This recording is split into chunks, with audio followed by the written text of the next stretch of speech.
जी, नेप्रा की रेजोल्यूशन में लेके आई, लेकिन जालिम हुकूमत और ये एलीट कैप्चर,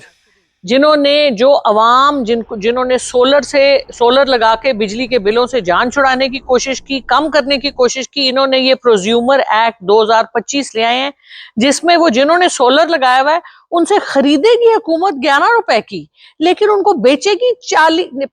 55 रुपए की पर यूनिट बेचेगी। यानी, और वो मिनिस्टर साहब माशाल्लाह फरमा रहे हैं कि जी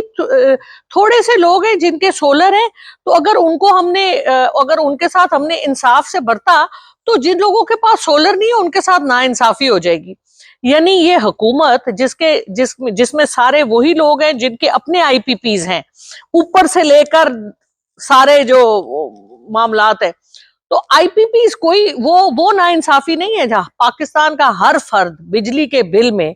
1/4 अपना बिल देता है और 3 हिस्से इनके गर्दशी कर्जे जो इनकी जेब में डायरेक्टली जाते हैं, जिनके इंडिपेंडेंट पावर प्लांट्स हैं, जिनमें इनका लगाने में 1 रुपया अपना नहीं लगा हुआ, और ये सिर्फ उन लोगों के हैं जो इस वक्त ताकतवर हैं और हमेशा ताकतवर रहते हैं। तो वो जो हमारे खून चूस रहे हैं वो इनको नजर नहीं आता, लेकिन गरीब अवाम को कोई इंसाफ मिल जाए वो इनको बर्दाश्त नहीं।